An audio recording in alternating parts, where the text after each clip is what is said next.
こいつは俺のことを全く知らず、俺のことを自慢している。そしてこいつもまたこの病院に勤めている一人だ。最悪だろ。篠田は何か？俺は薬剤師だ。俺の質問に篠田は意気揚々と続ける。まあ、もう帰れ。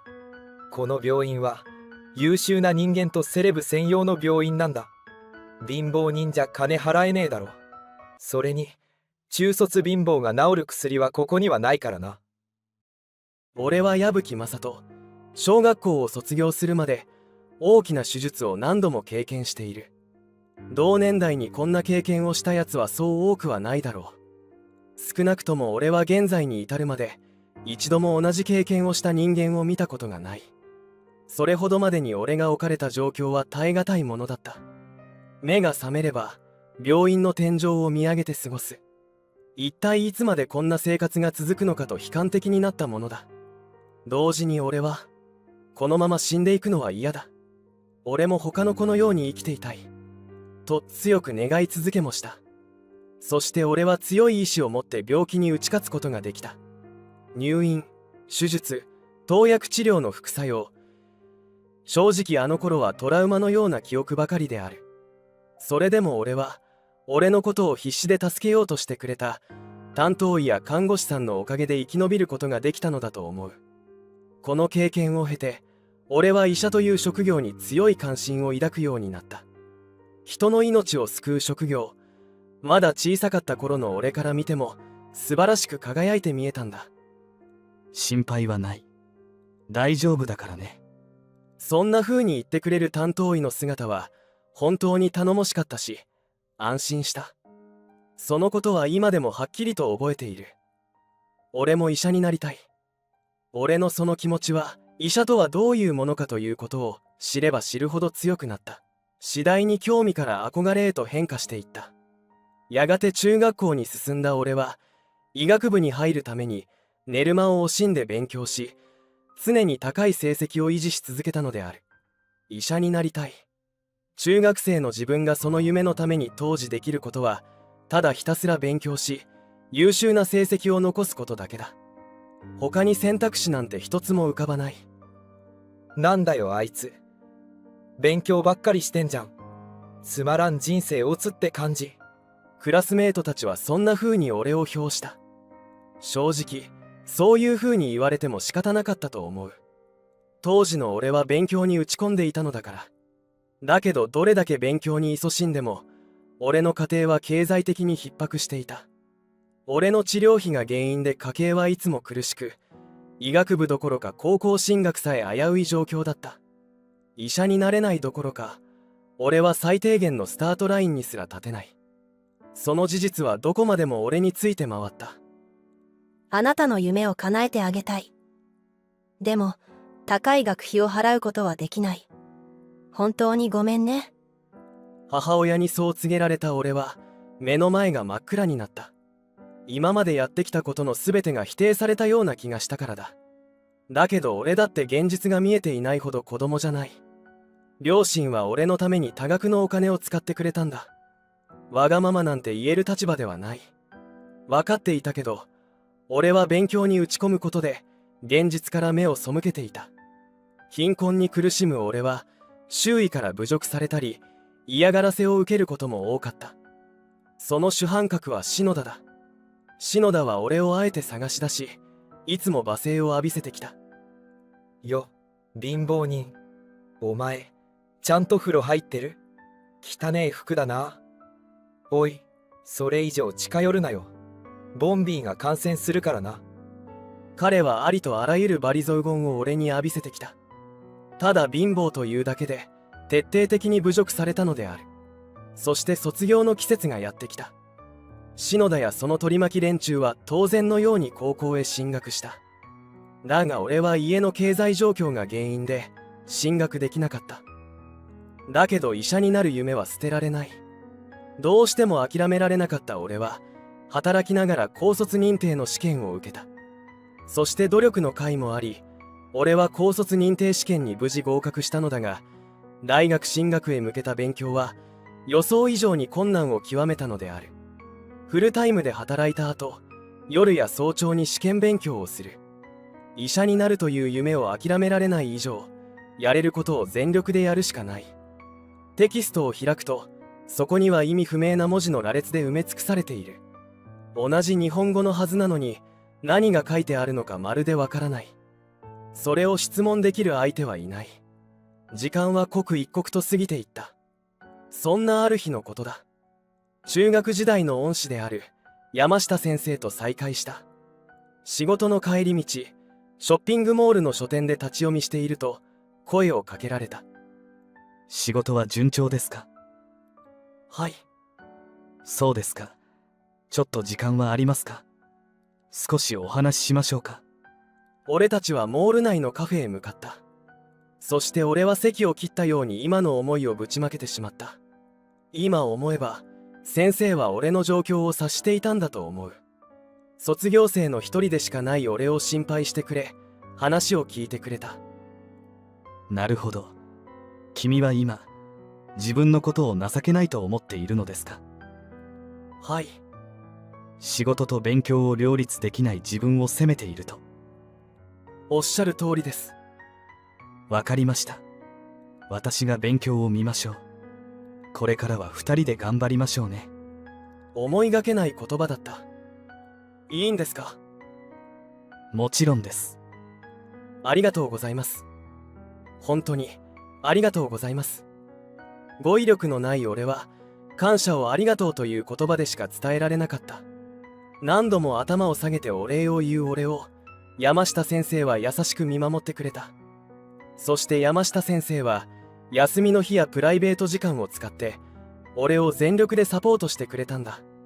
時間を共有する中で、山下先生は自分の過去の話をしてくれることもあった。先生もその昔、医者を目指していたことがあったという。しかし、経済的な理由でその夢を諦めた過去があったのだ。先生はきっと俺と過去の自分を重ね合わせたのだろう。矢吹くんには強い意志がある。あなたならきっと合格をつかみ取ることができるでしょう。先生は過去の話をしながら、俺を励ましてくれた。そして2年半後、俺と先生の努力は実を結び、見事医学部に合格することができた。奨学金を使うことにはなったが、それでも俺は念願の医学部に通えるのだ。先生の期待に応える。俺はその一心で勉強した。教えられたことを逃さぬよう授業に臨んだ。6年間の努力は無駄じゃない。俺は国家試験に合格した。そして俺は在学中にお世話になった先輩の紹介で渡米した。より高いレベルを求めてのアメリカ暮らしは、俺にたくさんの経験を与えてくれた。時にはしんどい思いをすることもあったが、絶望の中で勉強するしかなかった学生時代を思えば踏ん張れる。渡米から6年、帰国した俺は病院に就職した。いつの間にか俺は、アメリカ帰りの外科医として注目される存在となっていた。海外で広い視野を身につけてきたつもりだったが、世の中とは実に狭いものだ。院内で話しかけてきた人物に俺は硬直した。なぜ篠田がここにいるんだ？こんなところで何してんだ？相変わらず嫌な笑みを浮かべている。あの頃とちっとも変わっていない。こいつ、俺の同級生なんだよね。篠田は後ろに立っている女性に声をかけている。そして彼女はなぜか引きつった表情を浮かべている。これはどういう状況なんだ？俺はどうすべきか迷ってしまい、ただその場に立ち尽くすだけ。篠田とこの看護師が話していた。そこに私服姿で出勤してきた俺が、偶然鉢合わせてしまったといったところか。お前、矢吹だろ。っていうか、この病院はお前が来れる場所じゃないだろ。ここは貧乏人が来れるような病院じゃないよ。アメリカ帰りの敏腕外科医もいるんだ。ね、舞ちゃん。看護師を舞ちゃん呼ばわりか。なんとも慣れ慣れしいやつだ。確かにアメリカ帰りの外科医は在籍してますけど。ここはエリート医師の集まる病院だ。もちろん俺もその一人なんだよね。俺はだんまりを決め込んでいたが、めまいがした。こいつは俺のことを全く知らず、俺のことを自慢している。そしてこいつも俺と同じ病院に勤めている一人だ。最悪だろ。篠田は何か？俺は薬剤師だ。俺の質問に対し篠田は意気揚々と続ける。まあ、もう帰れ。この病院は優秀な人間とセレブ専用の病院なんだ。貧乏人じゃ金払えねえだろ。それに中卒貧乏が治る薬はここにはないからな。篠田の独壇場が続く中、看護師が駆け寄ってきた。先生、急患です。わかりました。容体は？俺は篠田を放置したまま走り出し、たった今運び込まれたばかりの急患に着いた。看護師という立場である舞さんも俺の後に続いていたが、彼女は先に患者を確認すると真っ青になっている。大丈夫ですか？とりあえずあとはこちらで処置するので、あなたは通常業務に戻ってください。そして患者の顔を見た俺は絶句する。その急患は山下先生だった。先生はひき逃げに遭い、意識不明の重体だ。今すぐ緊急手術をしなければ確実に助からない危機的状況だった。山下先生の容体を改めて確認してみると、状況は予想以上に悪いものだった。体がひどく損傷して出血量も多く、心拍数もどんどん下がっていく。メスを持つ手が震える。自信を持て。何が何でも山下先生を救うんだ。こうして俺は手術を開始した。数時間後、手術を無事終えた俺はメスを置くなり大きく息を吐いた。疲れた。休憩室に戻った俺はソファーに倒れ込んだ。しかし休む間もなく篠田が現れた。彼の顔はひどく引きつっている。嫉妬して疲れてるから後にして。お前、医者なの？後にしろと言っているのに、相変わらず自分勝手なやつだ。なんでお前みたいな貧乏人が医者なんだ？諦めなかったってことだろ。俺が簡潔に答えると真っ赤な顔で怒鳴り始めた。お前が医者で俺が薬剤師か。お前どんなチートしたんだよ。くだらない。もういい。俺マジで疲れてるから。早く出て行けと促すと、舞さんが休憩室の扉を勢いよく開けた。本当にあなたは無礼だわ。いい加減なことばっかり言わないでください。俺疲れてるんだけどな。先生はとても優秀な医師です。努力を重ねて経験を積んだんです。私の父親を救ってくれた人を悪く言わないでください。舞さんの勢いに気をされた篠田はすごすごと休憩室から出て行った。すると舞さんは再びこちらを向いた。矢吹先生、父のこと、ありがとうございました。父。疲労で頭が回らない。さっきの急患は私の父です。山下先生ですか？俺は驚愕した。驚くべきことに、舞さんは山下先生の娘さんだったのだ。そして舞さんは昔から俺のことを知っていたという。何でも山下先生が優秀な生徒がいるんだと幾度となく俺のことを話していたそうだ。山下先生は俺のことを自慢の教え子だと娘にも話していた。それから数日後、俺たちは意識を取り戻した山下先生との再会を果たすのだ。立派になりましたね。俺は先生の温かい言葉に涙があふれた。これまでいろんなことがあった。たくさんの辛い経験もしたけど、振り返れば実りのある経験ばかりだ。そのチャンスをくれたのは紛れもなく山下先生である。よかった。目を覚ましてくれて。もちろんです。矢吹くんが嫉妬してくれたのでしょう。助からないわけがありません。先生。矢吹くん、命を救ってくれてありがとう。おかげで孫の顔を見るまで寿命が続きそうです。聞けば舞さんは結婚を控えているという。まだ妊娠はしていないが、先生は孫の誕生を心待ちにしていた。篠田はきっと舞さんの結婚を知らなかったんだろうな。大方彼女の美貌に惹かれ言い寄っていたといったところか。僕もまだまだ生きないとね。そうですよ。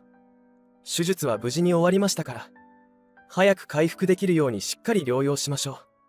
お嬢さんの結婚も控えていることですしね。山下先生はにこりと笑った。僕が楽しみにしていることはそれだけではありませんよ。矢吹くんの結婚も見届けたいですね。俺はもう涙を抑えることができなかった。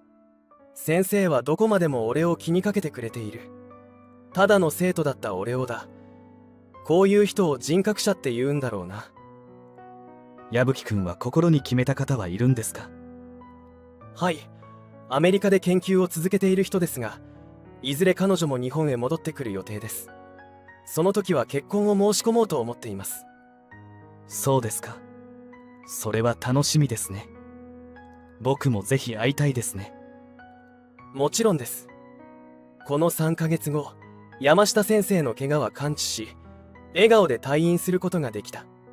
そしてその頃、篠田もこの病院から消えた。その理由は解雇である。